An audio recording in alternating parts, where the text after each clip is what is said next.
Ladies and gentlemen, I want us to go back to 2022 general election once again today.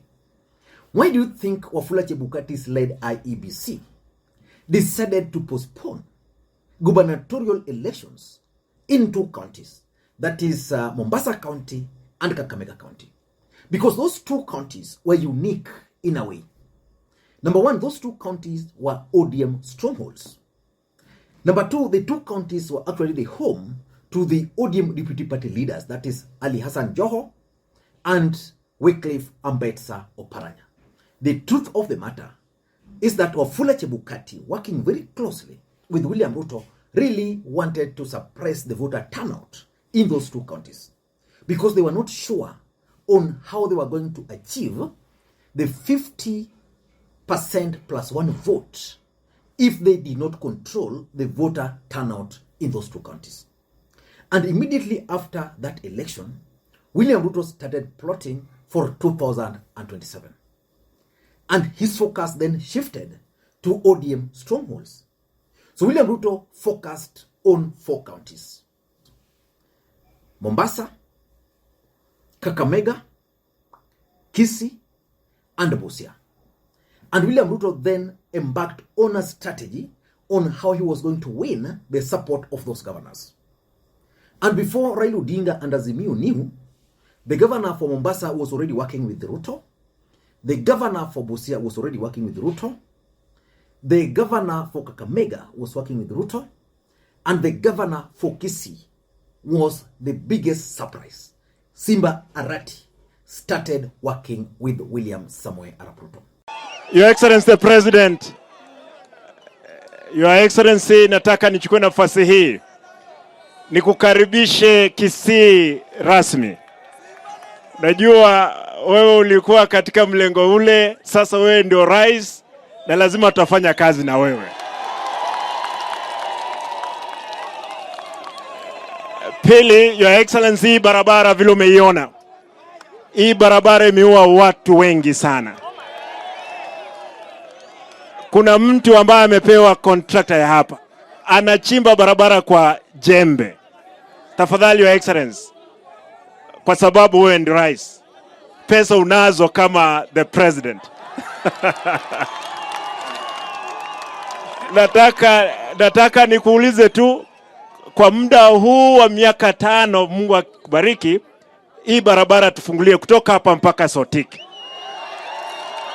Itasaidia vijana wetu sana. Pili, Your Excellency, tunataka nikwambie sisi kama viongozi wa Kisii tutashirikiana pamoja kuhakikisha kwamba kwa miaka 5 tunapeleka maendeleo mbele. Mambo mengi yako Kenya ni mazuri. Na sisi kama wazalendo wa Kenya, kuna wakati inafika. Jana nilikuwa naelezea Mheshimiwa Rais hapa kwamba mkiwa uwanjani mtacheza, alafu timu moja kama unaenda kuscore the goal, mmoja apige na mkono hivi ingie. Ref ameona ni goal na amepiga firimbi. Si hiyo ni goal? Tukubali hata kama Mheshimiwa Rais kivyo vyote vile yeye ni rais, tukubali yeye ni rais, atuongoze, tupambane na mambo mengine mbele. And of course, we've been studying the politics of this country very closely. Out of those 4 governors, 3 of them are already trying so hard to withdraw from aligning themselves with William Ruto. That is, the Mombasa governor is already withdrawing. The Kakamega governor is already taking charge of ODM in Kakamega. And Simba Arati is also withdrawing from William Ruto. And over the weekend, Simba Arati officially declared Kisii County ODM stronghold. That's what I want us to analyze in this particular video. Mimi kama vice chairman wa chama cha ODM,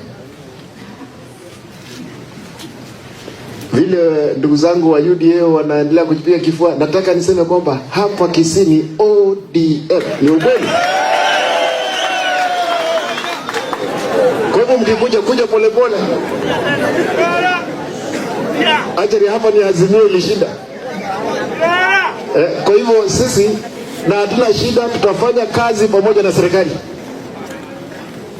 Na demokrasia inaomba kwamba wakati Kenya Kwanza ilishinda, ndio serikali kuu, hatuna shida nayo. Sisi kama ODM tuko opposition, tutaendelea kufanya kazi na serikali kuu.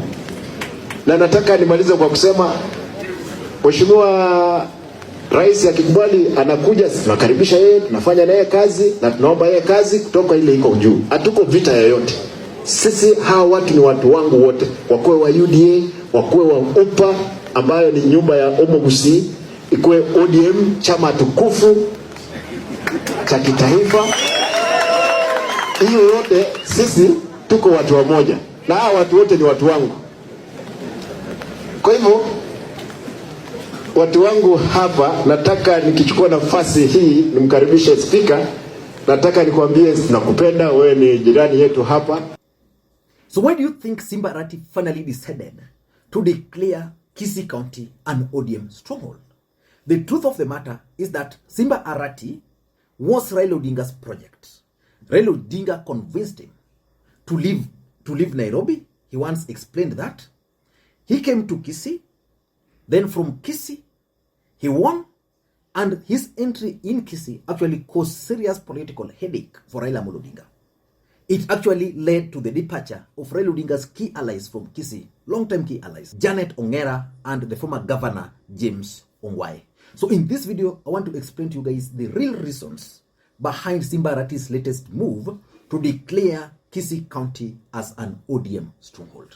But before we do that, for those who are watching this channel for the first time, please take a second or two, click that subscribe button so that next time we produce a video like this, YouTube will automatically notify you. And to the subscribers, I want to continue thanking you guys for your continued support, because without that support, this channel cannot be where it is. Ladies and gentlemen, without any further ado, let us dive in. But before we dive in, allow me to also introduce you guys to Ascent Medical Supplies. Ascent Medical Supplies are dealers in surgical instruments and sets. The sets include the circumcision sets, delivery sets, cesarean sets, hospital furnitures, steps tools. If you need delivery beds, they'll also be able to supply other medical equipment. They are actually located at Information House, room number S5. You can contact them on the numbers you are seeing You can contact them on the numbers you are seeing on your screen. He's one of our subscribers here. So guys, promote him. I know through that, all of us will be happy. Ladies and gentlemen, why do you think Simba Arati finally decided to declare Kisii as ODM stronghold or as ODM zone? Number one, in my view, is that there is serious ground hostility towards UDA party in Kisii. In fact, the moment Simba Arati started working with Ruto, by that time, you remember, if you remember, William Ruto first went to Kisii in March. By that time, Azimio had started planning, issuing the deadlines for demands. That time, Azimio had not recognized Ruto as the president of the Republic of Kenya. When Azimio started the demonstrations, Simba Arati never participated in them or initially, until the time Simba Arati realized that the ground was actually for the demonstrations, because Kisii was the epicenter of Azimio demonstrations. So Simba Arati read the mood. The ground was hostile to Kenya Kwanza, it was hostile to Ruto, it was pro demonstrations. So Arati had no option than to align himself with Azimio. And because politics is about perception, he was being seen to be aligning himself with Kenya Kwanza. So for me, the reason why Arati made that tactical retreat back to ODM party is because of the ground hostility. And that's the fact. Number two, Simba Arati also realized very late that William Ruto was actually playing him. In fact, for those who've been watching this channel, during that time, I warned Simba Arati and I warned Abdul Swamad Nasir that they were being played. William Ruto was convincing them to leave ODM, to work with him and not to popularize ODM party. At the same time, William Ruto was really promoting Sylvanus Osoro in Kisii. He was promoting UD activities in Mombasa, especially Jicho Pevu. In Kakamega, the governor was being convinced to work with the Ruto, while Ruto was also escalating his activities, including elevating the UDA Secretary General, who is Cleophas Malala, who was a former opponent of the governor in Busia. I think for Busia, I am not sure of what's going to happen to the current governor. So they realized that while Ruto was convincing them to leave ODM party, which was really putting them in an awkward situation with ODM supporters, William Ruto at the same time was very busy elevating and working very closely with UDA supporters and with UDA gubernatorial candidates. And that's why Simba Arati decided enough is enough, so I'm being played here. Simba Arati amepata changamoto kubwa sana huko Kisii. Amelimwa na mende. Na mende ya kwanza inaitwa James Ongwae. Mende ya pili inaitwa Salvanus Osoro. Mende ingine ya tatu inaitwa Kirisi Obure. Mende ingine inaitwa Janet Ongera. Tafadhali ile kitu mimi nilikuwa naomba na naambia wa Kenya muendelee kuombea Simba Arati kwa sababu hako na changamoto kubwa sana. Number 3, the third reason is basically the unfulfilled promises. You know, William Ruto can easily give you promises and you can believe those promises, but he can hardly deliver on those promises. And that's why the other day in Mombasa over the weekend, William Ruto was like, the pastor was giving a sermon telling Kenyans why Kenyans should allow the promises to take time. William Ruto really picked on that. I remember in Mombasa, the governor for Mombasa just recently was asking the residents of Mombasa to show him any single development project that the government has brought to the people of Mombasa. Well, we used to see him working very closely with Ruto, launching projects with Ruto. So he realized that indeed the projects they were launching were launched previously. Mimi nauliza swali moja, mawaziri wako hapa, Public Service Board, waziri wa afya, waziri wa fedha, waziri kila moja. Please tell me, what has the national government done for the people of Mombasa? Kama viongozi tumekaa chini. Tena tunawaita, hatuwaiti kuja kwenu, tunawaita muje kwetu, muje kutuambia haya fununu ambao kwamba tunazisikia kuhusiana na bandari. What is the take of the county of Mombasa in this whole transaction? Haya watu wa Mombasa hawezi kubebwa kiholela kuholela. And that in most cases, he was just being taken for a ride. So that's number 3. Number 4 generally is Simba Arati's appointment as the ODM vice chairperson. In September, Raila Odinga appointed Simba Arati as the vice chairperson of ODM party. That position actually put Simba Arati at a very strategic position. It means Simba Arati will be able to attend almost all key strategic meetings in ODM party. So it means now Arati is fully part and parcel of ODM family. Previously, without being in that position, it meant Simba Arati, there are certain meetings he would not attend.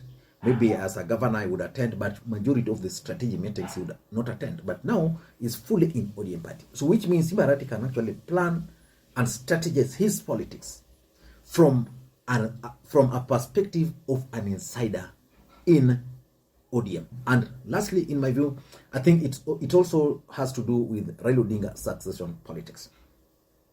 There's a strong belief that Simba Arati can actually be molded to succeed Raila Odinga in Nyanza. Because if you look at it critically, right now in ODM, especially when we talk of Nyanza, we have Opiyo Wandayi and we have Babu Wino. So the other individual is Simba Arati. And that's why the other day when I talked about the people who are likely to succeed Raila Odinga from Nyanza, and I forgot Simba Arati was heavily mentioned in that particular post. So Simba Arati is considering the fact that after his second term in office, he can actually play a key role as part of Luo Nyanza and Nyanza in general succession politics. And importantly, politics is local. And because politics is local, and because ODM as a political party is the dominant party in Gusii, there is no way he can win Gusii. I mean, he can win the Kisii gubernatorial seat without joining ODM party or without playing a strategic role within ODM party. So it means Simba Arati must renounce UDA party. That one will put him in good books with ODM and the support base. And by doing that, it means he can now be fully embraced without any question. I don't know what you think, but that's my take. And by the way, Moses Kuria also today met with the